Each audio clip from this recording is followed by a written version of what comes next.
Je pense que le rôle de cette chambre, c'est d'abord faciliter ces liens, ces relations économiques et commerciales entre les deux pays, entre les entreprises des deux royaumes. Il faut dire que la douane, c'est comme une sorte de best in class dans ce projet de digitalisation. Dans tout projet de dématérialisation, de digitalisation, qu'on l'appelle comme on veut au niveau de la douane, c'est d'abord un projet à l'intérieur du projet qui s'appelle la conduite du changement.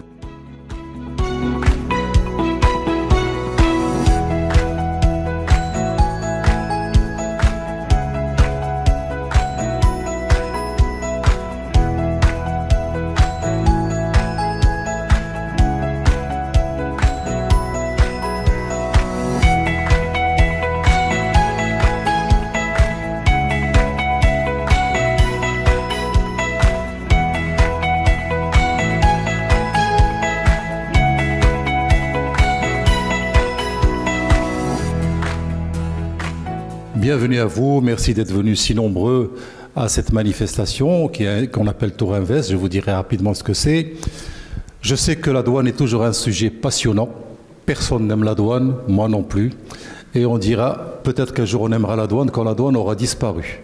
Alors je ne sais pas si la digitalisation va la faire disparaître. En tout cas, c'est un thème que nous avons choisi avec la Chambre de commerce aujourd'hui pour faire ce Tour Invest. Qu'est-ce que c'est que Tour Invest ?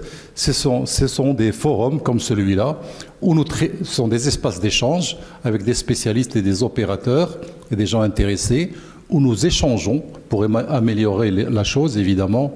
Nous reproduisons ça autant sur nos journaux que sur nos réseaux sociaux, que sur nos sites web.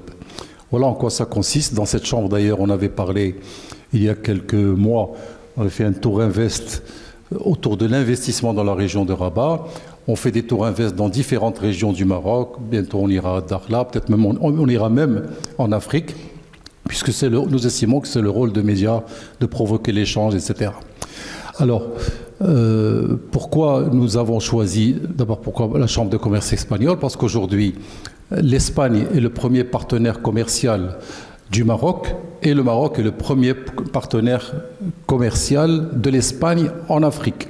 Alors ça ne fait pas plaisir à nos amis français, mais c'est comme ça. Deuxièmement, parce que au cœur de l'échange, il y a la douane. Et je vous rappelle, enfin c'est une curiosité de la Chambre de commerce espagnole, ça s'appelle Chambre de commerce de l'industrie et de la navigation. C'est la seule qui a le mot navigation dans son intitulé, c'est dire que les flux sont importants. Donc voilà, donc nous allons avoir un opérateur de la douane, nous allons avoir un opérateur de... Roca, qui est un opérateur très important et très ancien au Maroc, et un troisième, je pense, qui est de Caixa. De Caixa également. Donc on profite pour... de Banco Sabadell. Donc on profite pour les remercier, de remercier tous nos partenaires, qui sont les trois, donc vous voyez les marques ici. Sans eux, on n'aurait pas pu faire cette opération. Nous espérons beaucoup d'échanges, nous espérons beaucoup de solutions.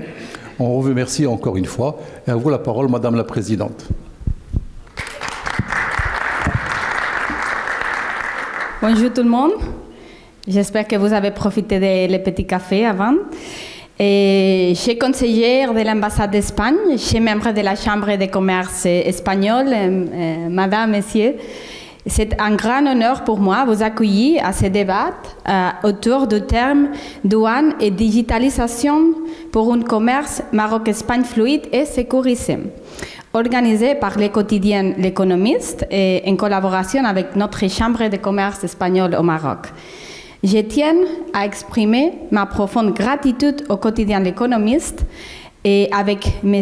Veliacid, ici avec nous aujourd'hui, pour son soutien et son rôle actif dans la réussite de cet événement. Ainsi qu'à notre modérateur qui va venir tout de suite, M. Shahid Hamadi, pour sa précieuse contribution. Et bien sûr, je souhaite également remercier nos distingués panélistes, Abdelghani et Mme Amal Zajik et M. Hicham Saïd de Roca, et pour les participants et leur expertise partagée aujourd'hui avec nous. Depuis 2012, l'Espagne est le premier partenaire commercial du Maroc, comme notre collègue a déjà mentionné, et les échanges bilatéraux continuent de se renforcer. En 2024, plus de 15 000 sociétés espagnoles ont exporté vers le Maroc. 15 000 sociétés espagnoles, pour un volume total près de 12 000 milliards d'euros. Donc ça, c'est beaucoup. C'est très, très important. Faisant du Maroc la 7e destination des exportations espagnoles, tant en nombre d'entreprises exportatrices qu'en volume. Cette dynamique témoigne de la solidarité et de la complémentarité de nos relations économiques et souligne l'importance de moderniser et de digitaliser les procédures douanières afin de garantir un commerce bilatéral fluide et sécurisé. Votre présence et vos interventions enrichiront sans aucun doute ces débats et contribueront à renforcer la coopération commerciale et la fluidité des échanges entre nos deux pays. Donc n'hésitez pas à mettre votre question à notre panéliste d'aujourd'hui. Et je vous souhaite à tous un bon débat stimulant et des discussions fructueuses. Merci et profitez de la journée d'aujourd'hui. Merci.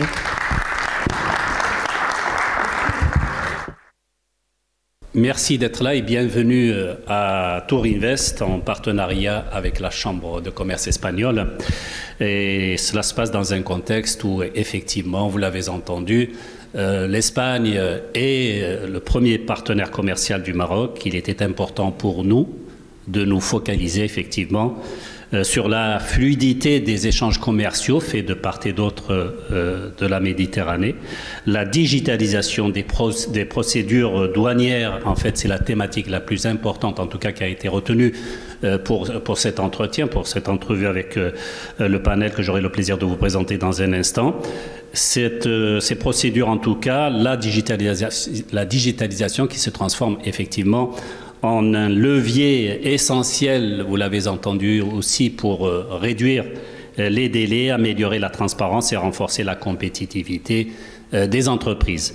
Alors pour en débattre, nous allons avoir le plaisir d'accueillir 3 responsables à la tête de cette relation quand même. Alors j'ai le plaisir de recevoir Madame Amel Zdeig. Elle est chef de la division de l'audit et de l'inspection de l'administration des douanes et impôts en direct. Marhaba Madame. J'ai le plaisir également de recevoir Siad El-Ghani El-Bahi, qui est premier vice-président de la Chambre espagnole de commerce, directeur général de Banco Sabadell Maroc. Siad El-Ghani. Et Si Hicham Saïd, directeur supply chain et logistique, Roca Maroc. Merci encore une fois, Madame, Messieurs, pour votre présence. Ensemble, évidemment, nous allons parler d'un thème, on l'a dit, quand même, qui sera très instructif et qui va nous permettre, évidemment, d'explorer les avancées dans ce domaine, les défis, les perspectives, évidemment, pour bâtir, pour renforcer un commerce bilatéral beaucoup plus fluide, digitalisé, c'est vrai, en tout cas, c'est la thématique aujourd'hui, et compétitif. Alors, je commence à tout seigneur, à tout honneur par vous, Madame Zdeig. Qu'en est-il aujourd'hui donc de cet organisme? Présentez-nous donc les douanes marocaines. Que sont les douanes marocaines? Que représentent-elles dans l'esprit collectif à l'heure surtout de la mondialisation? Merci, Monsieur Chaib. Merci pour la thématique que vous avez bien voulu choisir en termes de digitalisation de la douane en particulier, étant donné les avancées majeures de notre pays en termes de digitalisation, dématérialisation de façon générale de ces institutions publiques, en l'occurrence la douane. Merci aux intervenants, merci aux participants à ce panel. N'hésitez pas, bien évidemment. Marhaba bikoum. Avant de répondre à toutes les questions qui vont venir, en fait, ou à ce débat, j'aimerais bien quand même présenter la douane. On la connaît tous, bien évidemment. C'est une administration qui est le premier contact des opérateurs économiques. Toute opération confondue, soit l'importation, soit l'exportation, si on ne prend que ces flux-là. Il n'y en a pas que cela. Et c'est une administration publique, on le sait tous, qui est chargée de plusieurs missions, dont notamment tout ce qui est import et tout ce qui est export, dans la mesure où on est en train de mettre en place toutes les procédures facilitées pour pouvoir continuer avec une entreprise qui peut aller de l'avant en termes d'échanges au niveau international. Alors, ce qui est important pour nous, c'est toute cette vocation économique. Donc, nous sommes dans un milieu ou dans des procédures où on fait intervenir plusieurs intervenants dans la chaîne du commerce extérieur.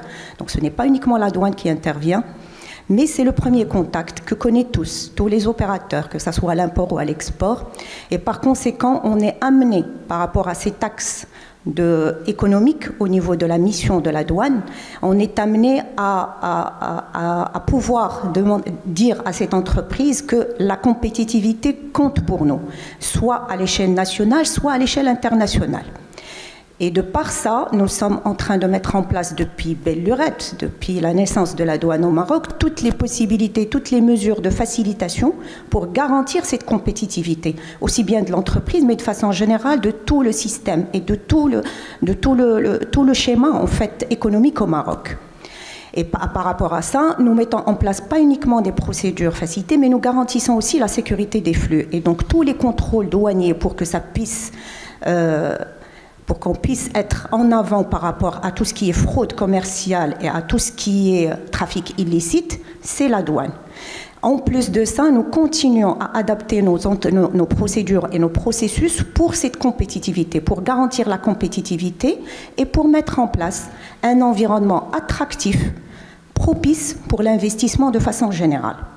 Donc le topo, c'est un peu ça, pas uniquement, mais pour faire bref. Par rapport à la douane en termes de réalisation, ça serait bien quand même de présenter quelques chiffres clés. Alors c'est une administration qui est présente au niveau de 9 directions régionales à travers le royaume, avec plus de 6 000 agents douaniers. Alors plus exactement, nous sommes au 31/12/2024 à 6 379 agents douaniers, dont 60% sont des agents de brigade, et avec un taux d'encadrement de 34%. Nous sommes aussi présents au niveau de 44 ports, dont ceux de commerce, pas uniquement, parce qu'il y a des ports aussi de plaisance, de pêche et de passagers. Nous sommes présents dans 22 aéroports, dont 18 internationaux. Nous sommes présents dans 84 magasins et aires de dédouanement et 14 zones d'accélération industrielle. Ça, c'est pour faire facile.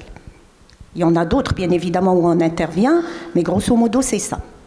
Et par rapport au flux, nous avons enregistré en 2024 plus de 2 millions de déclarations douanières, tout flux confondu à travers tous les bureaux douaniers. Et ce flux représente un taux de progression de 7,1% par rapport à l'année d'avant. Et nous avons, par rapport à ce flux-là, 64% de déclarations qui ont obtenu la main levée en moins de 4 heures. Alors, j'imagine quand beaucoup de gens disent que nous sommes bloqués à la douane, on n'arrête pas de le dire, mais 64% de ces déclarations ont eu la main levée en moins de 4 heures. C'est vraiment révolutionnaire. Et la main levée, juste pour les gens qui ne connaissent pas, ou juste pour donner un aperçu global, la main levée, c'est l'autorisation que délivre la douane à l'opérateur pour qu'il puisse prendre possession de sa marchandise. C'est tout simplement qu'il a acquitté toutes les formalités de passage. Alors je dis bien de passage, mais aussi de dédouanement. Parce que les formalités de passage incluent beaucoup de choses que la douane prend en charge. Et nous avons donc enregistré un délai de dédouanement moyen à l'import en 2024 de 6h16 minutes, contrairement à 2023, c'est-à-dire l'année d'avant, de 7h42. Nous avons aussi un délai de dédouanement à l'export d'1h13 contre 1h16 l'année d'avant. Donc c'est vraiment des chiffres qui révèlent l'activité et l'intervention de la douane. Quand un entrepreneur dit que ses produits sont bloqués à la douane, ce n'est pas toujours vrai. Ce n'est pas toujours vrai, tout à fait. Alors, je continue par rapport aux chiffres. Nous avons perçu en 2024 quelque chose comme 144,8 milliards de dirhams, soit un taux de progression de 9,2% par rapport à l'année d'avant. Et par rapport à ce chiffre aussi, c'est 6,42 à peu près, si ma mémoire est bonne, milliards de dirhams de recettes additionnelles suite aux contrôles qui ont été faits par la douane. Et ça représente un taux de progression de 36% par rapport à l'année d'avant. je passe peut-être des chiffres qui sont faramineux, mais qui représentent et qui donnent une idée, effectivement, par rapport à cette intervention d'une administration qui est face à toutes les opérations d'import et d'export pour ne prendre que ces flux-là. Et en termes de gestion de relations clients, et ça c'est la facette facilitation, nous avons en 2024 labellisé 66 entreprises en tant qu'opérateurs économiques agréés. Et nous avons enregistré un délai moyen de réponse aux requêtes de nos usagers, tous azimuts, 1,44 jours, avec un taux de satisfaction de 97,5%, 79,5%. Alors ce taux de satisfaction est mesuré 2 fois par an. Donc on fait des enquêtes de satisfaction 2 fois par an pour faire évoluer nos processus, nos procédures, peut-être nos contrôles, etc. Donc voilà un peu le topo par rapport aux réalisations de la douane, les dernières réalisations, là où on est présent, pour dire un peu que notre intervention n'est pas facile, elle est compliquée certes, mais nous jouons le jeu en termes de facilitation continue, mais de contrôle efficace aussi. Donc je pense que le topo il est assez représentatif pour qu'on puisse dire que la douane, quand on dit que ma marchandise est bloquée à la douane, comme on dit toujours, excusez-moi l'expression, ce n'est pas toujours la douane, mais parce qu'il y a plusieurs intervenants dans la chaîne du commerce extérieur. Sylvain, donc voilà, on a entendu, j'imagine que l'attente des entreprises est énorme, en tout cas vis-à-vis des services des douanes. Comment, d'une manière générale, la Chambre de commerce accompagne justement ce mouvement, ce processus, justement pour pouvoir satisfaire véritablement ces besoins, de façon à ce que ça soit la plus fluide possible? Merci Sihmadi pour la question. Tout d'abord, mes remerciements à la Chambre de commerce officielle espagnole au Maroc, à l'économiste pour l'organisation de cet événement. Mes remerciements aussi aux panélistes et bien sûr aux entreprises présentes ici, ce qui montre un peu l'intérêt, ce qui montre beaucoup l'intérêt des entreprises à cette thématique. Avant de répondre à la question, je pense qu'il faudra planter un peu le décor et rappeler un certain nombre de données. Je pense que les deux intervenants qui ont fait l'introduction, l'allocution d'introduction ont parlé de ça, enfin des statistiques, mais les statistiques nous permettent un peu de mesurer un peu les flux qui existent entre le Maroc et l'Espagne. En Espagne, Sonia l'a dit, il y a 15 000 peut-être plus entreprises espagnoles qui exportent au Maroc. Plus de 25% d'une manière régulière, c'est-à-dire plus de 4 fois par an. Beaucoup plus au Maroc, des entreprises, on n'a pas les statistiques exactes, mais il y a beaucoup plus d'entreprises marocaines qui importent depuis l'Espagne. Et au Maroc, il y a un peu plus de 1000 entreprises espagnoles qui sont installées au Maroc et qui participent un peu dans tout le secteur d'activité au pays. Et il faudra saluer, bien sûr, c'est un dynamisme important. Chaque année, il y a un record. Tout à l'heure, Sonia l'a dit. En 2012, l'Espagne est le premier partenaire commercial du Maroc. Maroc aussi, en exportation et en importation. Et les acteurs de ce dynamisme sont d'abord les entreprises qui ont choisi et qui ont fait confiance à sa taxe Espagne-Maroc. Justement, comment expliquer cette prouesse, en tout cas ce succès, en tout cas avec le Maroc en matière de partenariat, de relations, parce qu'à un moment donné, effectivement, l'Espagne occupait la 2e place par rapport à la France, pour ne pas la citer. Est-ce que la raison géographique explique tout?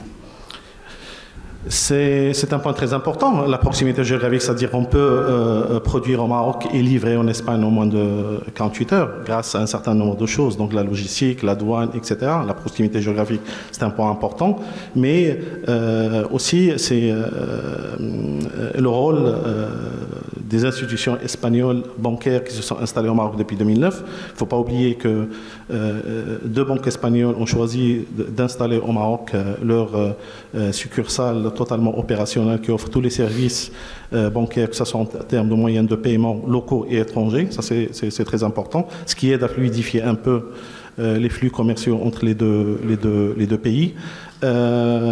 Offrir des facilités de financement, très important aussi. Et je pense que ce n'est pas un hasard que 2009, installation de deux banques, et puis 3 ans, 4 ans après, l'Espagne devient le premier partenaire commercial du Maroc. Le rôle de la Chambre de commerce aussi, je pense que le rôle de cette Chambre, c'est d'abord faciliter ces liens, ces relations économiques et commerciales entre les deux pays, entre les entreprises des deux royaumes. Et je pense qu'on a réussi un peu notre mission et on est en train de travailler d'une manière décisive pour offrir plus de facilité à ces acteurs, que ce soit entreprises marocaines ou entreprises espagnoles, qui choisissent d'avoir des relations et des flux commerciaux entre le Maroc et l'Espagne. Et clairement, c'est le rôle de tous ces acteurs-là qui a permis à ce que le Maroc et l'Espagne entretiennent ces relations un peu privilégiées. C'est des relations qui n'ont jamais été atteintes avant et c'est des relations qui sont amenées à se développer encore une fois. Et grâce à un événement qu'on va organiser d'une manière conjointe en 2030, ça offre beaucoup de visibilité dans un monde qui en manque cruellement. Ça offre beaucoup de visibilité aux entreprises pour tous les projets qui sont en cours, que ce soit en Espagne ou que ce soit au Maroc. Donc voilà, je pense que, et en termes d'attente, pour répondre un peu à votre question d'une manière générale, en termes d'attente, je pense que ces opérateurs, les entreprises, ils attendent deux choses. Ils attendent plus de fluidité. Donc il y a de la fluidité, ce n'est pas quelque chose que personne ne pourrait contester. Toutes ces choses qui ont été faites, et on aura le temps d'y revenir, toutes ces choses qui ont été faites depuis maintenant 20 ans, mais on demande toujours plus. Donc plus de fluidité, plus de prévisibilité réglementaire aussi, c'est quelque chose de très important. Et je pense que le rôle de la Chambre, c'est d'organiser ce genre de rencontres, d'encourager un peu cette conversation entre les différents acteurs, entreprises, banques, douanes, et la Chambre de commerce joue un rôle très important justement pour faciliter ce genre de conversation. Voilà, et là je m'adresse naturellement à Saïd. Voilà, on a parlé beaucoup donc de flexibilité. Vous êtes à la tête d'un grand groupe, Roca Maroc. Est-ce que vous vous reconnaissez finalement dans tous les adjectifs qui ont été utilisés depuis tout à l'heure, flexibilité, coopération, facilité? Qu'en est-il véritablement en tout cas de l'installation de votre groupe ici au Maroc? Quelles en ont été les raisons, au-delà évidemment de la proximité géographique dont on parlait tout à l'heure? D'accord. Alors, bonjour à tous. Merci pour l'invitation. Avant de répondre à votre question, j'aimerais donner quelques chiffres par rapport à Roca. Roca, il a été fondé en 1917, plus de 100 ans d'existence. Roca Maroc s'est installé à Setat avec une usine de céramique depuis 1995, déjà 30 ans d'âge. Nous sommes plus de 850 collaborateurs et collaboratrices. Nous desservons le marché local, nous desservons à l'export pour des clients directs en Afrique, Afrique de l'Ouest, au Corne, et on dessert aussi plusieurs filiales du groupe Roca, d'accord, à travers la région EMEA. Par rapport au commerce extérieur, et pour donner des chiffres et des volumes, 60% de nos achats sont à l'import. 40% presque de nos ventes sont à l'export. Et du fait cumulé, il donne le volume des échanges qui est important et qui est régulier. Alors, tout progrès normalement que mes collègues viennent de citer va nous impacter. Toute difficulté va impacter aussi négativement. Il faut dire que les dernières années, depuis 2019, ça me rappelle le Covid, c'était un accélérateur quand même de digitalisation. Avec tout le processus de dématérialisation à la douane, nous avons sondé une amélioration, un progrès indéniable. Personne ne peut le nier. Il y a plus de clarté, plus de transparence, moins de paperasse, des délais courts, il faut le dire. Maintenant, il faut dire qu'on est en phase un peu embryonnaire, transitoire, dans cette phase de transition. Il y a encore des points à améliorer. Vous avez clairement dit que la douane, elle est en train de donner la main levée dans des délais qui sont moins de quelques heures. Auparavant, c'était des journées, 2 jours, 3 jours. Ça, c'est clair, c'est un progrès énorme, mais il reste encore d'autres organismes annexes qui devront faire un effort. Et on devra tous, secteur privé, administration, douane et tous les autres acteurs, ils doivent imaginer un process qui va normalement, je dirais, garantir le côté contrôle de la chose, mais tout en gardant un œil sur les délais et le service. Ça, le principal point de, voilà, j'allais dire, de friction, entre guillemets, ce serait effectivement ce délai d'acheminement des produits à travers les services des douanes. Alors, il faut dire que la douane, c'est comme une sorte de best in class dans ce projet de digitalisation. Ce sont, je dirais, ils sont à la page, vraiment, tu as les notifications, tu as toute la paperasse, ou plutôt toutes les étapes qui sont traquées, tu peux les vérifier. Mais si l'opérateur économique n'a pas possession de sa marchandise dont les délais, c'est-à-dire arrivent, soit pour la consommation, soit pour notre cas, pour même la production, il y a de gros risques supply chain. Il y a même arrêt de l'usine, même retard du service par rapport à nos clients qui ont des projets un peu, je dirais, importants tout au long du Maroc. Et l'accompagnement de ces acteurs de l'écosystème, parce qu'il y a tout un écosystème, il y a l'opérateur économique, il y a la douane certes, mais il y a tous les autres organismes qui devront mener la route avec la même vitesse. Et là, il y a encore du chemin à faire. Il y a du chemin à faire. Madame Zdeg, vous vous sentez quelque part interpellée justement par ce qui a été dit par Si El-Bahi. Voilà, les points soulevés, j'imagine que vous les prenez en considération dans les administrations des douanes. Comment justement, à l'heure actuelle, percevez-vous déjà ces problèmes-là, éventuellement pour peu qu'on puisse parler de problèmes? Est-ce qu'une réflexion est engagée à ce niveau-là?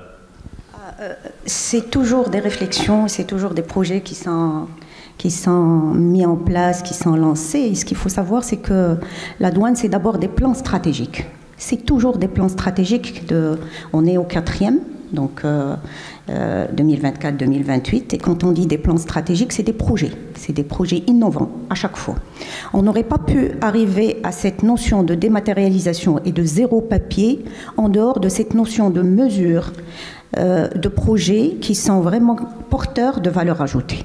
Et quand on dit porteurs de valeur ajoutée, c'est qu'il faut savoir un truc, c'est que on ne peut pas, au niveau de la douane, c'est plusieurs décennies qu'on fait comme ça, on ne peut pas, au niveau de la douane, lancer un projet sans faire une étude de retour sur investissement. Alors, cette étude de retour sur investissement, ça englobe le tout. D'abord, c'est la valeur ajoutée pour l'écosystème, pas uniquement pour la douane, hein. C'est pour d'abord les opérateurs, parce que c'est le plus important pour nous. C'est la chaîne du commerce externe, mais c'est aussi les intervenants. Est-ce qu'ils peuvent aller avec nous? Est-ce qu'ils peuvent nous suivre ou pas? Ensuite, c'est des coûts de réalisation et c'est des délais de réalisation aussi. Donc, on ne peut pas se permettre de lancer des projets comme ça, tête baissée, si on n'a pas une visibilité de quand est-ce qu'on va être opérationnel et comment on va être opérationnel. J'ajouterai par rapport à ça, et ça je l'ai vécu moi-même en fait, c'est que dans tout projet de dématérialisation, de digitalisation, qu'on l'appelle comme on veut au niveau de la douane, c'est d'abord un projet à l'intérieur du projet qui s'appelle la conduite du changement. Et cette conduite du changement est essentielle dans la mesure où, si vous n'avez pas les gens qui peuvent suivre, qu'ils soient les usagers de l'administration ou ceux qui interviennent dans la chaîne du commerce extérieur, c'est le fiasco total pour le projet. Et donc on prend en considération tout ça en disant que pour lancer ce projet, voilà les coûts, voilà les délais, parce que ça aussi c'est important, voilà la valeur ajoutée, donc ça mérite d'être lancé. Mais voilà aussi le projet de conduite du changement qui doit être mis en place en termes de sensibilisation, en termes de formation et en termes d'assistance. Et avant tout ça, c'est des études de spécifications qui se font autour de la table avec tous les intervenants, aussi bien les opérateurs eux-mêmes, les associations professionnelles elles-mêmes, que les intervenants dans la chaîne du commerce extérieur, que la douane aussi. Donc, prendre en charge les besoins, c'est l'apanage du quotidien des douaniers. Et les plans stratégiques sont là pour prendre en considération ça. Donc je pense qu'on ira plus loin dans le détail par rapport à ces points particuliers de digitalisation, de solutions numériques qui ont été mises en place. Mais des exemples très révélateurs sont là pour montrer cette dynamique qui a réussi. Ça fait depuis le premier plan stratégique 2011-2015 que nous faisons de cette manière. Et c'est une démarche qui a réussi et qui ne peut pas réussir autrement. Alors la digitalisation, la dématérialisation, on appelle ça comme on veut, comme vous dites. Quel a été le point déclencheur finalement? On a parlé tout à l'heure, on a abordé l'exemple de la pandémie Covid. Est-ce qu'effectivement ça a été cette date-là qui aura servi un tout petit peu de leçon au sein de l'administration des douanes? C'est une vraie anecdote. Je répondrai à la question d'une autre manière, si vous permettez peut-être de lancer juste quelques exemples par rapport aux solutions numériques qui ont été mises en place. Et donc ces solutions numériques, elles sont vraiment énormes.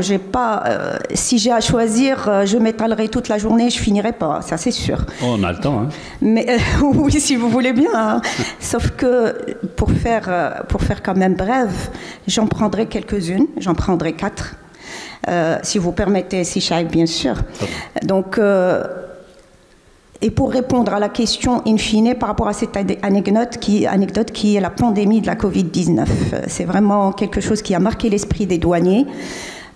Nous avons mis en place un certain nombre de solutions numériques qui ont eu un impact considérable, aussi bien sur le délai de passage en douane, qui est le premier indicateur que nous mesurons au niveau de l'administration, que sur la facilité offerte à nos opérateurs. Et ça, c'est les enquêtes de satisfaction qui le mesurent. Alors, la solution que je prendrai, enfin, c'est pas dans l'ordre, mais on prendra ça pêle-mêle, c'est le paiement électronique. Alors, lorsqu'on a mis en place le paiement électronique, c'était vraiment une innovation.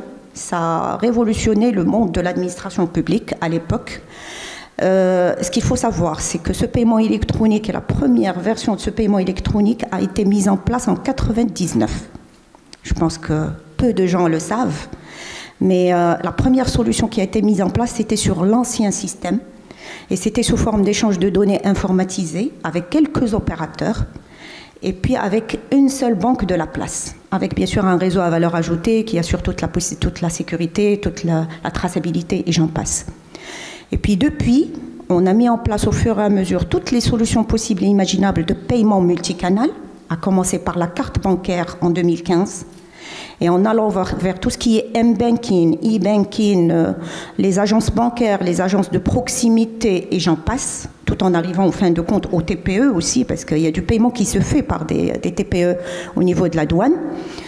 Et ça a tellement permis de gagner en délai de dédouanement, parce qu'on a supprimé énormément de déplacements vers les bureaux de recettes. Ça, c'est l'impact tangible au niveau des opérateurs. Ils l'ont certainement senti.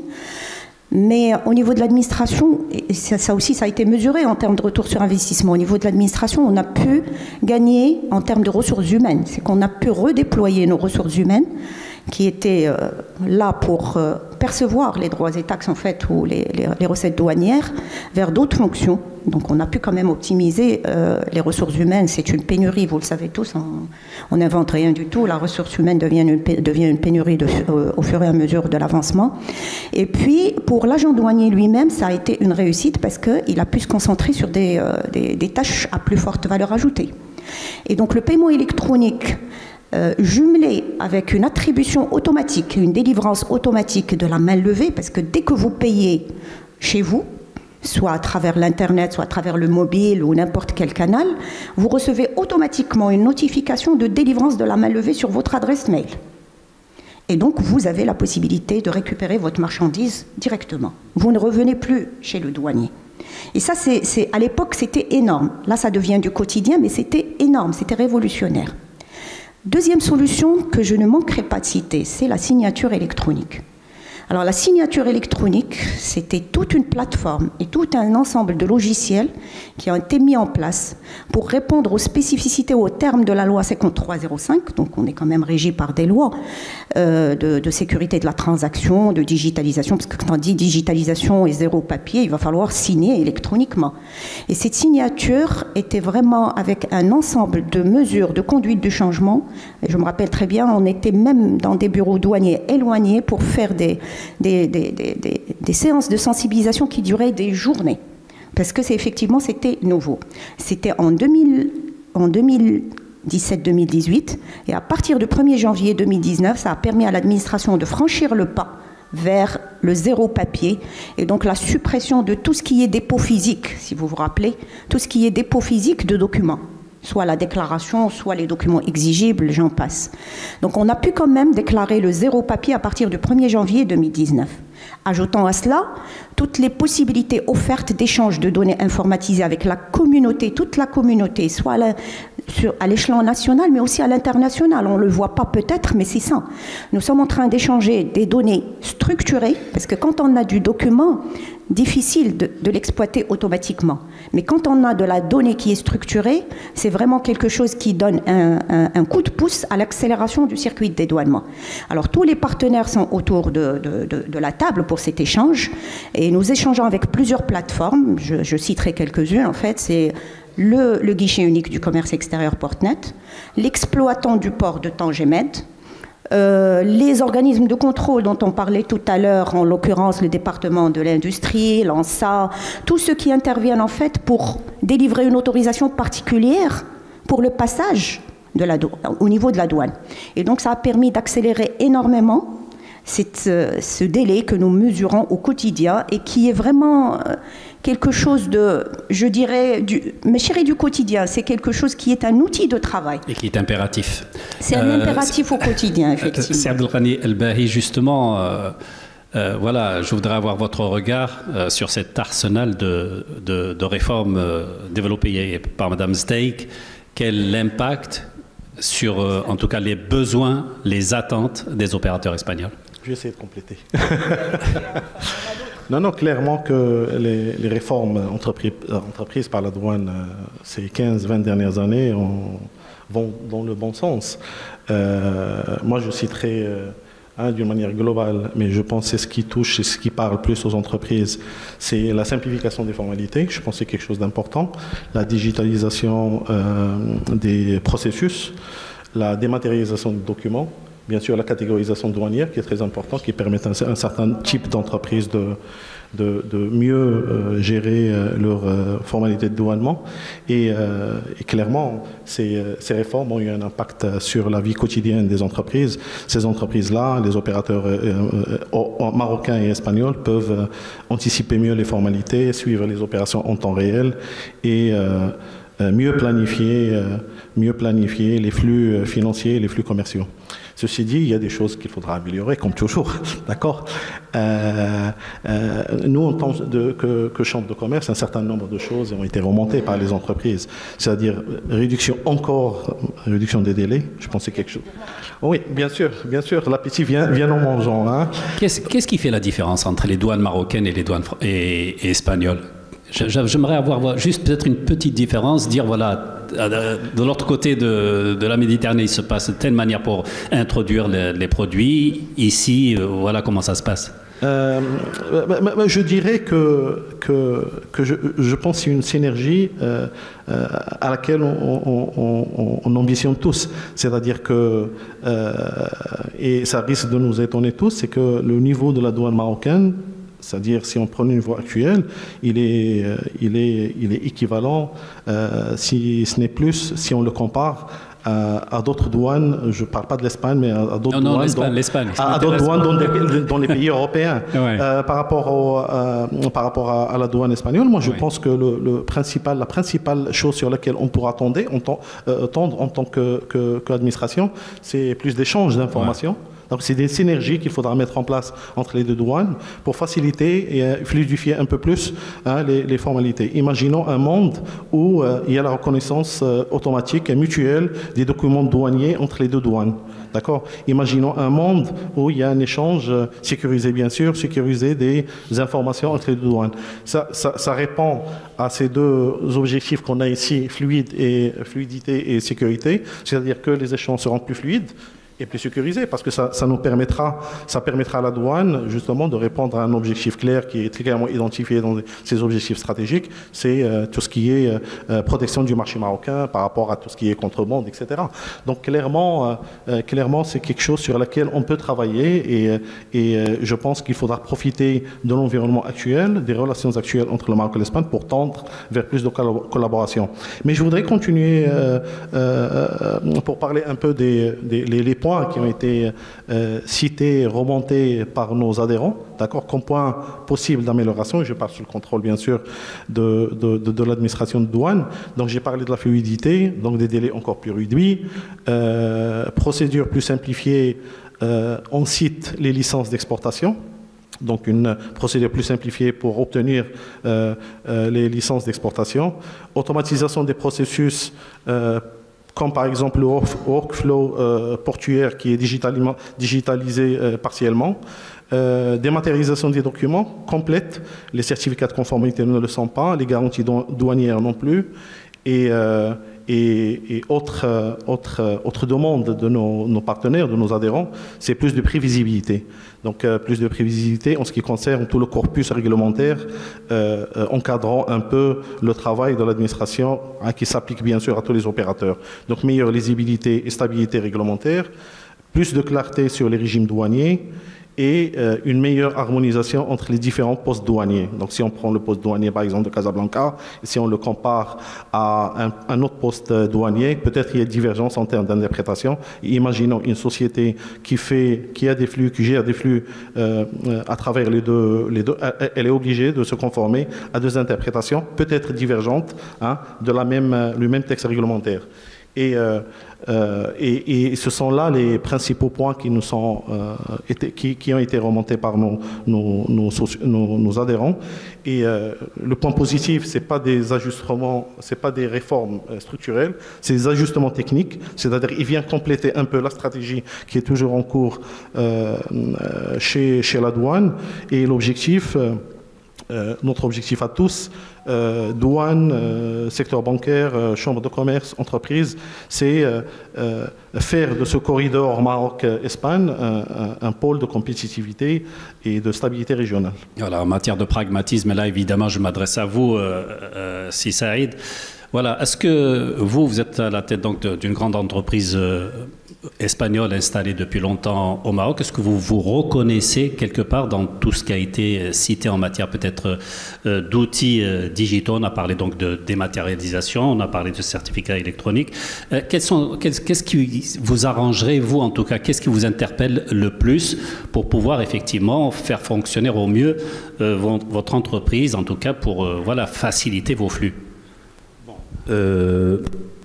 La digitalisation ou la transformation digitale revêt d'une grande importance à Roca. Depuis plusieurs années, nous avons une position carrément qui reporte au CEO, qui est la direction de transformation digitale, qui a pris en main un projet structurel qui visait à doter Roca des meilleures solutions informatique et technologie pour être, je dirais, au premier plan des sociétés qui utilisent les solutions digitales. Nous,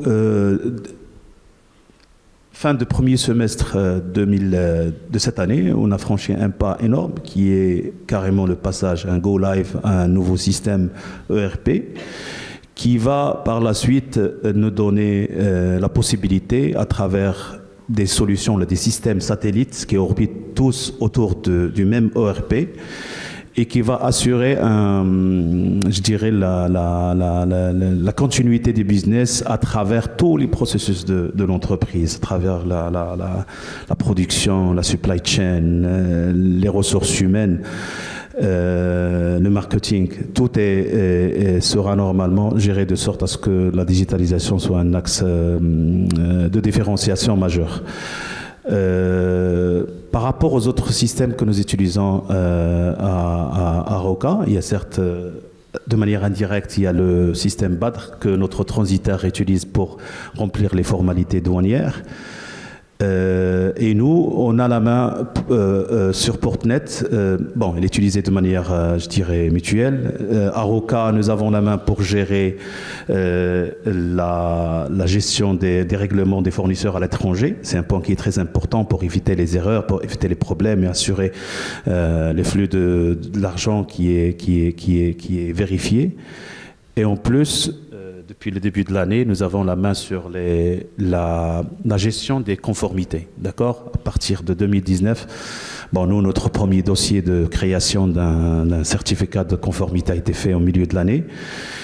Et bien sûr, pour Portnet, il y a l'utilisation à travers d'un autre côté, à travers notre transitaire qui l'utilise pour toutes les opérations annexes, contrôle de conformité, contrôle métrologique, autorisation et tout cette paperasse avec les autres annexes.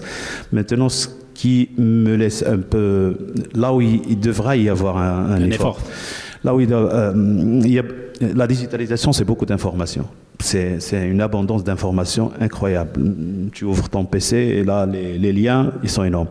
Il faut peut-être travailler à comment faire arriver cette information aux personnes qui vont driver cette compétitivité. Moi, en tant que supply chain, je suis à la tête à la supply chain de Roca.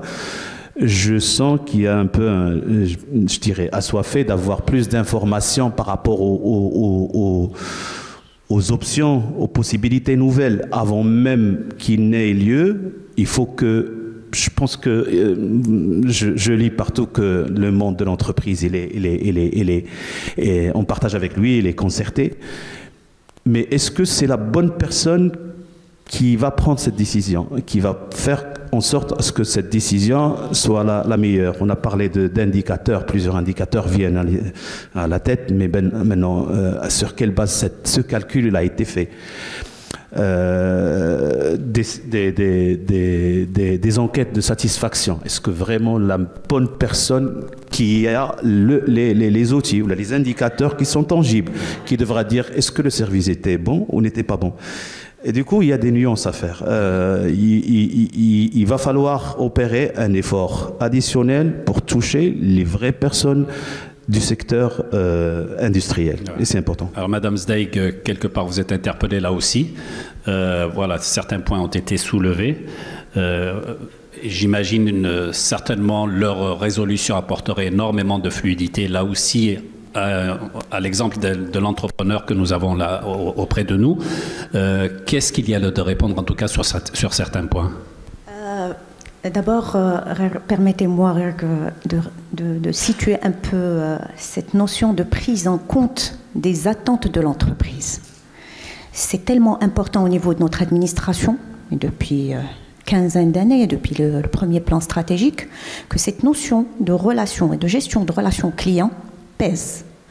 Et les premières briques de gestion de relations clients ont été mises en place en 2011, selon les normes et les standards internationaux, et notamment le volet entreprise. Donc on a commencé effectivement par le volet entreprise. Pourquoi?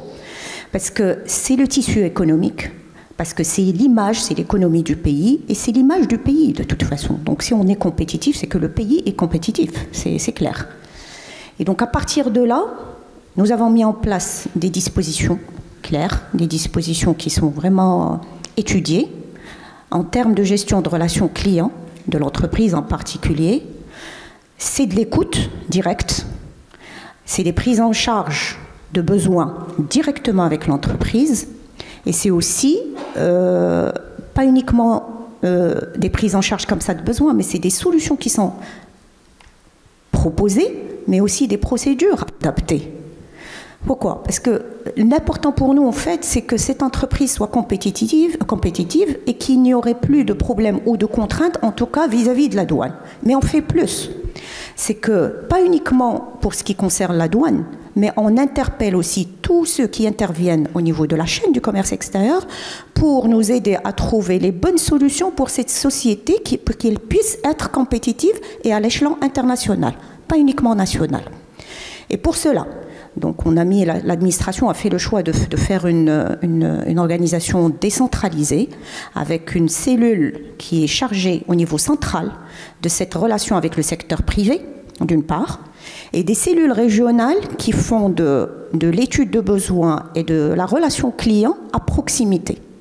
Ces cellules ne font que ça, c'est-à-dire qu'elles sont à l'écoute, qu'elles sont là pour écouter l'entreprise, étudier ces besoins-là, proposer les solutions et adapter les procédures le cas échéant.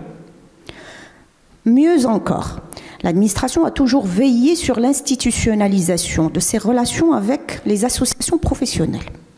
Ça, c'est une donnée qui existe depuis 2011. Et il y a des conventions et des accords cadres qui sont signés entre les deux parties.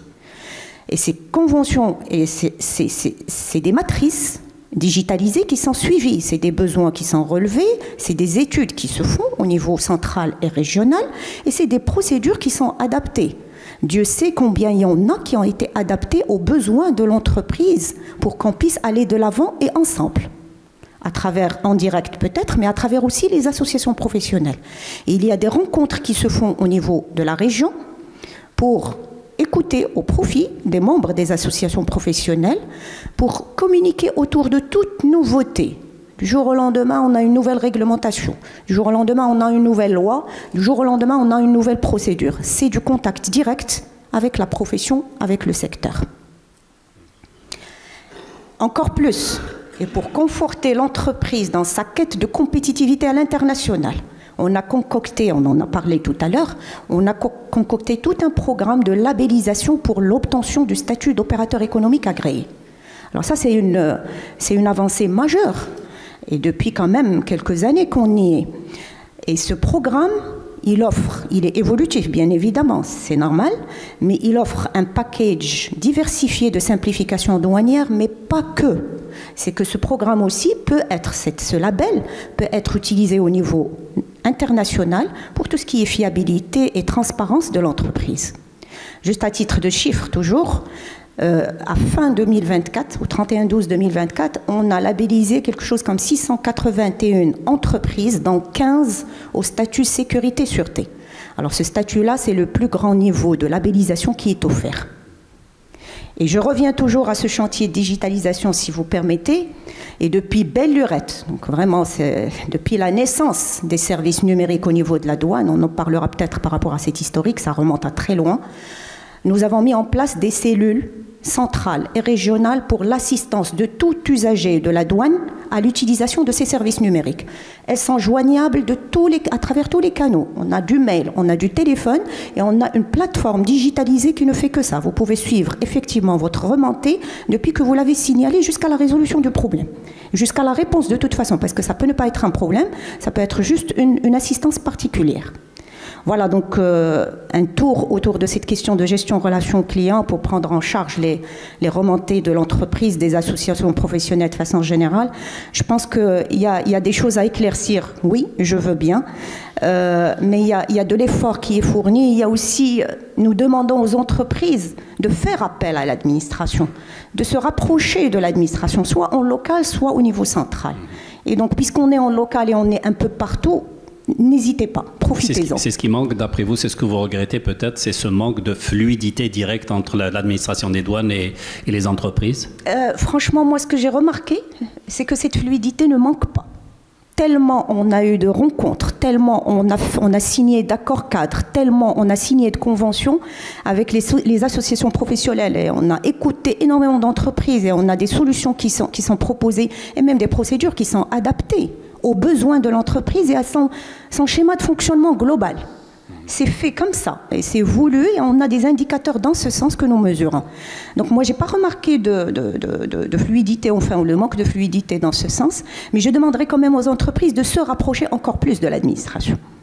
Nous sommes à votre disposition d'ailleurs. Alors, Sir Abdelghani El-Bahi, effectivement, vous êtes à la Chambre de commerce espagnole. Vous représentez quelque part une sorte de relais, de cordon ombilical entre l'administration des douanes et les entreprises espagnoles installées au Maroc.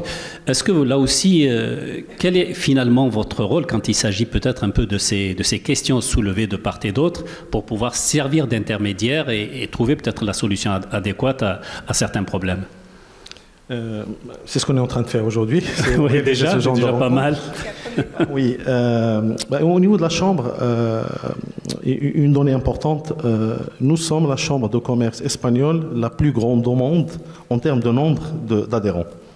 Donc, dans toutes les chambres de commerce espagnoles dans le monde, le réseau, celui de Casablanca, la chambre de Casablanca est la chambre la plus grande en termes d'adhérents.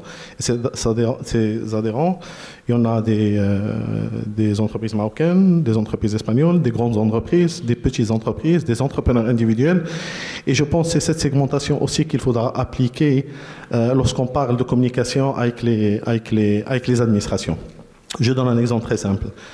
Si on prend les sociétés, les adhérents marocains, tout le monde est super content parce qu'il connaît l'histoire, il connaît d'où on vient, il voit un peu tout ce qui a été fait pendant les 20 dernières années.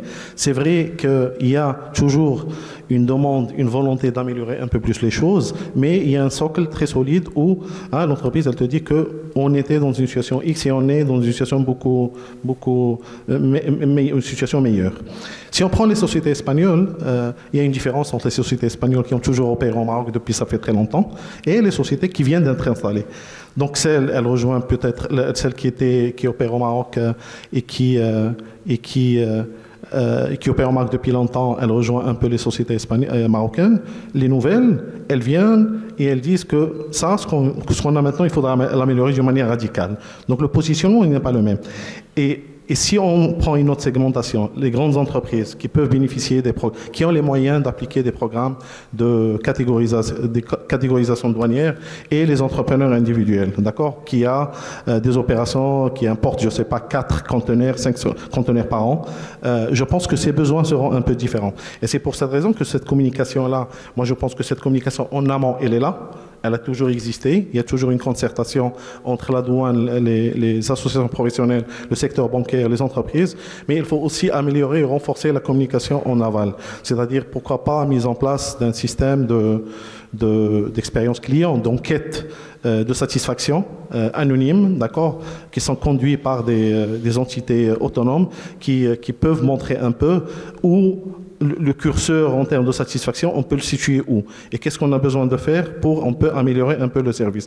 Je pense aussi à le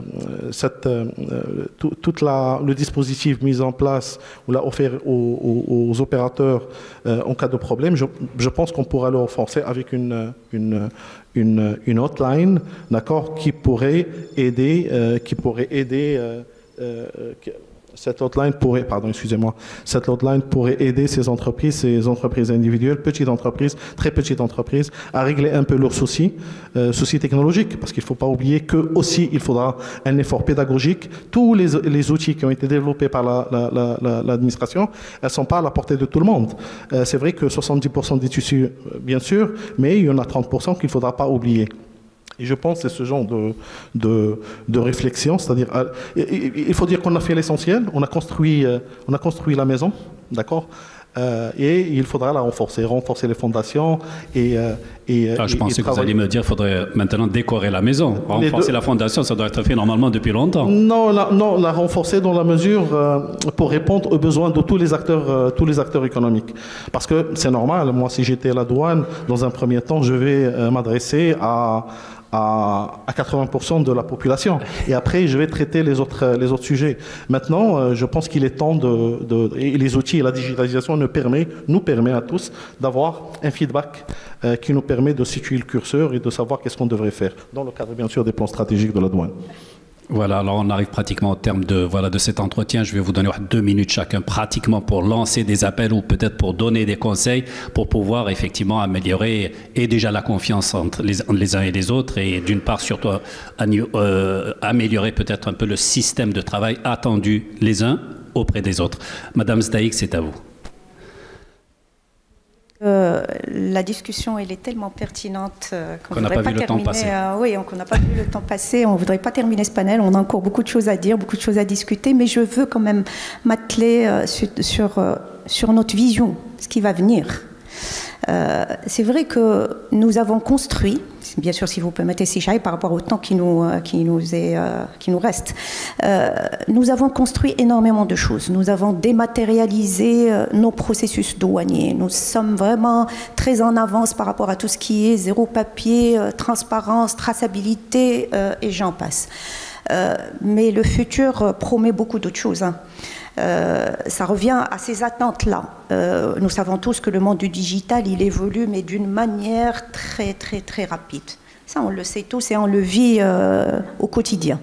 Ce que nous prévoyons de faire, et là, notre stratégie, notre plan stratégique 2024-2028 traite de cette question et de façon très, très, très avancée, parce qu'on a un axe spécifique à tout ce qui est besoin de l'entreprise, compétitivité de l'entreprise et compétitivité du Maroc de façon générale, c'est-à-dire le monde des affaires. Et à travers cela et à travers cet axe, nous sommes en train de mettre en place et nous allons continuer sur notre stratégie de mise en place de solutions proactives et anticipatives comme on a toujours bien fait, mais en mettant en place cette fois-ci des solutions nouvelles et innovantes. Alors je souligne bien ce terme innovante parce que c'est notre quotidien, c'est ce qui draine notre quotidien aujourd'hui. Alors quand on dit solutions innovantes, je parle précisément et j'entends par là l'utilisation des nouvelles technologies, à savoir tout ce qui est blockchain, à savoir tout ce qui est intelligence artificielle, à savoir tout ce qui est scellé électronique et j'en passe. Il n'y a pas que ça. Mais ce sont les grosses solutions, les grandes solutions qui vont nous permettre d'aller plus en avant en termes de facilité, d'accélération de délai de dédouanement et de contrôle efficace. Alors sachez que nous sommes en train de travailler là-dessus et nous sommes en train de mettre en place, enfin les années à venir, je dirais non, les mois à venir verront la mise en place de plateformes mais vraiment robustes, avec des logiciels robustes et avec des choses, avec des technologies que nous appelons dans le jargon technique les technologies disruptives. Alors ce terme disruptif, c'est un anglicisme qui tire sa définition du mot rupture.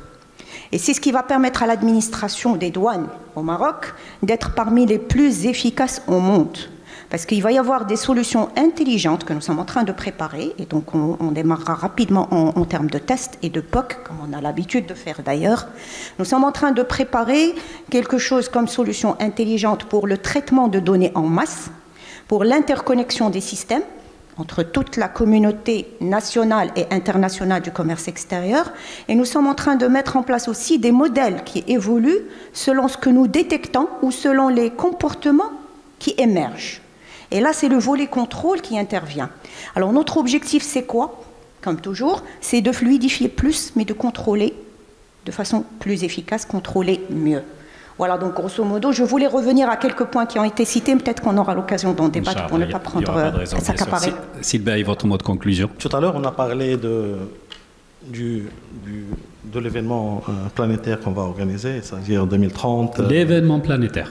Oui, c'est un événement planétaire. Maintenant, la FIFA, elle veut quasi élargir le nombre des équipes nationales qui ont participé à cet événement à 64. Absolument. Donc, ce qui risque un peu de renforcer un peu toute la partie besoin structurel qu'a le Maroc par rapport à l'organisation de cet événement. Et à situation exceptionnelle, je pense qu'il faudra des solutions exceptionnelles. Donc, moi, j'ai une vision d'une douane qui pourrait permettre ou mettre en place un régime spécial mondial pour les entreprises espagnoles qui participent dans tous les projets d'infrastructure ici au Maroc, mais aussi dans tous les autres secteurs d'activité. Je rêve d'une année ou d'une vision où les banques, et surtout les banques espagnoles, peuvent apporter toute l'expertise développée en Espagne, surtout par rapport aux solutions innovantes répondant aux problématiques du commerce international. Je rêve aussi d'une chambre de commerce qui peut, parce qu'il ne faudra pas oublier que la Chambre de commerce participe à tous les organes de gouvernance et de gestion des chambres de commerce en Espagne. Et par cette occasion, elle a accès à des informations de première main et elle voit qu'est-ce qui se fait de mieux sous d'autres contrées. Et je pense que c'est quelque chose qu'on pourrait ramener ici, créer des groupes de réflexion, tripartite, douane, entreprise, secteur bancaire, pour qu'on puisse arriver à cette vision justement d'un corridor Espagne-Maroc qui deviendra un pôle régional économique très important. Merci beaucoup. Voilà. Et si Saïd, on a parlé d'événements exceptionnels, solutions exceptionnelles, c'est aussi le cas pour Oroca Maroc, j'imagine. Alors, Oroca Maroc, en tant qu'opérateur économique agréé, nous, ce qu'on aimerait voir dans le futur, et c'est un point qui est très important, c'est plutôt élargir, comme vous venez de le dire, je pense, élargir notre package de facilités. Parce que je sais que c'est un processus progressif et continu, mais il faut le voir encore parce que la compétitivité des entreprises marocaines, je rappelle qu'on est une entreprise, et j'ai bien dit au début qu'on est 850 employés qui assurent l'emploi au Maroc. Le fait d'assurer la compétitivité des entreprises pareilles devra, je dirais, conforter la promotion de la production nationale. Et ça, c'est parmi les objectifs importants de la douane. Sinon, moi je dis qu'on est sur la bonne direction. Il y a le côté facilitation sur lequel il faut continuer. Il y a ce côté de simplification de la réglementation. Tout à l'heure, j'ai cité le point des organismes annexes. Et là, qu'il faut revoir, réimaginer pour qu'on puisse aller de l'avant. Et in fine, la compétitivité, pour moi, c'est une compétitivité qui doit être dans la durée. C'est-à-dire, nous avons pas mal d'indicateurs de performance que vous êtes en train de partager. Il serait mieux de les analyser, de pouvoir les utiliser et sortir les déviations et proposer des actions d'amélioration en continu. Voilà, ben écoutez, le tout dernier mot revient évidemment au public. Nous allons vous passer le micro, 2-3 grandes questions éventuellement avec des réponses que nous attendons de vous, évidemment assez succinctes, assez brèves. Le micro va circuler, n'hésitez pas à nous poser donc des questions, vous écoutez. Présentez-vous dans un premier temps. Alors, bonjour, je me présente, Boubrahimi Nabil, je suis professeur universitaire avec mon collègue Hamdi, de l'Université internationale de Rabat. Donc, je vous remercie infiniment pour l'invitation, l'économiste où j'étais un certain moment journaliste. C'était mon confrère. Oui, avec Si Hamadi, donc c'est le plaisir de vous revoir. Le plaisir est partagé. Merci. Donc, aussi, entre l'économiste et l'enseignement, j'ai passé au commerce extérieur et j'ai travaillé beaucoup avec la douane en tant que dans le cadre de la simplification des procédures. Et on a vécu depuis 2004 à 2025 une transition, une transformation dans la pratique douanière. Donc, on était à des documents papier. Vous avez dit 2 millions de DUM. C'était des papiers. Maintenant, c'est digitalisé. C'est une douane avec 0 papier. Donc, alors, pour aller vite, donc la question, on a vécu un certain moment que la douane va un peu plus vite que les autres administrations de contrôle non douaniers. Et effectivement, des fois, c'est là où il y a le blocage. Parce que le dédouanement, c'est le contrôle douanier et non douanier. Et les opérateurs, ils regardent que la douane parce que la marchandise est dans les magasins sous surveillance douanière. Madame Zdeig, donc je vous félicite pour tout le travail parce que c'est elle qui est derrière ce travail-là. Où vous étiez maintenant, actuellement, par rapport à la synchronisation de ces systèmes entre douane et les autres organismes, est-ce que ça avance? Je parle aussi de la santé, et est-ce que l'opérateur économique agréé, parce que c'est un label important, est-ce que vous avez pu avoir la reconnaissance des autres organismes non de contrôle non douanier et avec les opérateurs, avec les douanes étrangères? Parce que c'est un circuit vert, c'est un dédouanement même avant contrôle documentaire. Et ça, c'est, je pense, la question qui a été demandée par Et aussi, le deuxième point, par rapport à cette intelligence artificielle, vous avez effectivement l'évoqué, dans quelle mesure la douane va investir, parce que vous avez ce qu'on appelle la gestion des risques, et c'est ça ce qui est très important, vous ciblez 10% des marchandises, les 90% c'est uniquement un contrôle des informations. Dans quelle mesure vous améliorez la gestion des risques pour avoir un circuit vert pour les entreprises espagnoles? Merci beaucoup. Merci. Madame Zdijk. Vous êtes bien informé. Je commencerai par la fin, en fait. Cette gestion de risque, c'est quelque chose qui se traite au niveau de la douane et c'est toujours quelque chose d'ancien, selon des normes et des standards à l'international. Alors, ce qu'il faut savoir, c'est que c'est une gestion de risque qui prône un contrôle efficace avec une fluidité de passage aussi. Vous l'avez bien dit, il y a des taux de visite physique qui sont très bas par rapport au contrôle documentaire, par rapport à tout ce qui est passage en orange ou peut-être en vert, parce que nous avons deux circuits de sélection des flux, le vert, l'orange et le rouge. Peut-être on détaillera encore plus si le besoin y est, se fait sentir.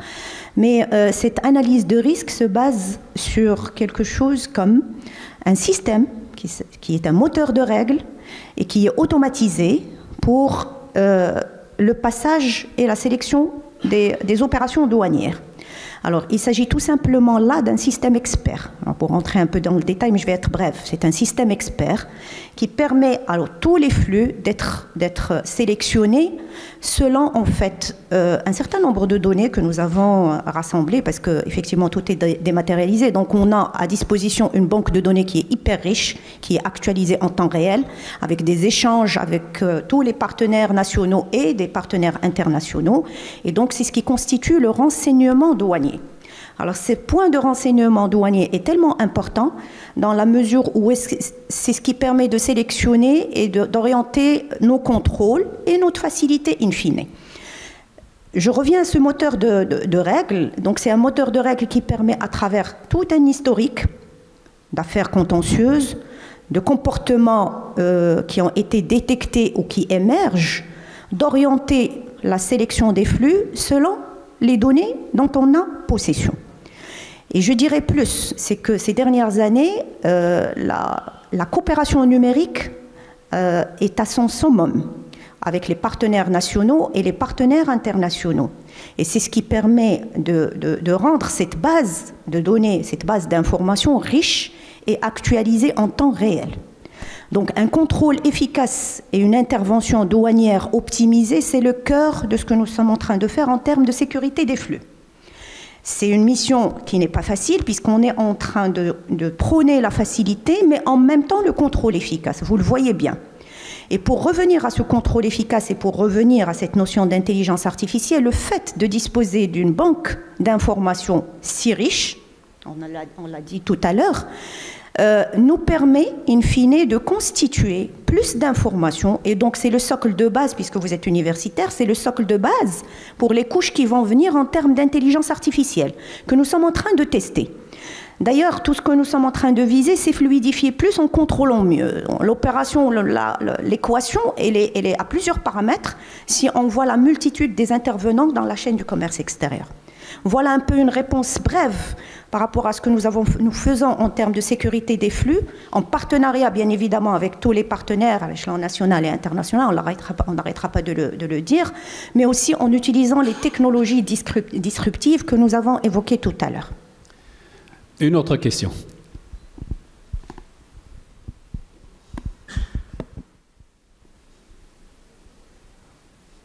Bonjour à tous, merci. Je m'appelle Habib Doukali, je suis directeur général d'une entreprise industrielle marocaine. Nous sommes catégorisés classe A par la douane, catégorisés aussi par l'office d'échange. Donc mon intervention concerne un témoignage et une proposition, donc si vous le permettez bien sûr. Donc effectivement, donc, nous avons bien vécu l'évolution très, très rapide de la qualité de service de la douane, mais il y a des petites choses qui restent à améliorer. Donc je reviens sur les 64% des entreprises qui récupèrent la main-levée dans moins de 4 heures. Moi, je me focaliserai sur les 36% qui restent.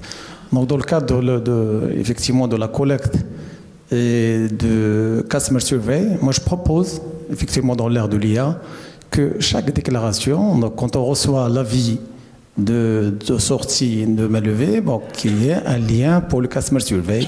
Et les gens vont remplir effectivement en temps réel l'expérience vécue. Et à ce moment-là, vous allez récolter suffisamment de données pour pouvoir agir et réagir et établir votre plan d'amélioration continue. Merci. Merci beaucoup, Madame Taïk. Décidément, vous êtes célèbre. Pour la proposition, je dirais que juste une petite correction. En fait, ce n'est pas 64% des opérateurs, c'est 64% du flux. C'est différent. Donc, oui, c'est un chiffre qui est énorme et qui dit beaucoup par rapport à nos indicateurs, mais que nous continuons à faire évoluer et à améliorer en utilisation de... Parce que là aujourd'hui, on est en train d'utiliser les traitements de données en masse. Ce n'est pas la fin et ce n'est pas l'objectif final de notre projet d'intelligence artificielle, mais c'est le début. D'ailleurs, ce traitement de données en masse a permis à l'administration de collecter 34 millions de dirhams suite à des contrôles à base de traitement en masse des données. Donc les universitaires connaissent un peu ça.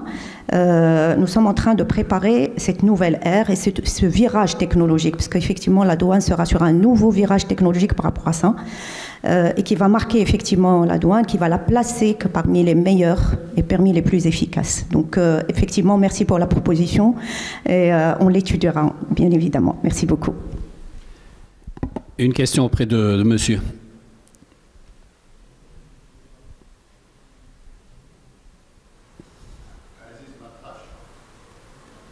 Amel, mes salutations amicales.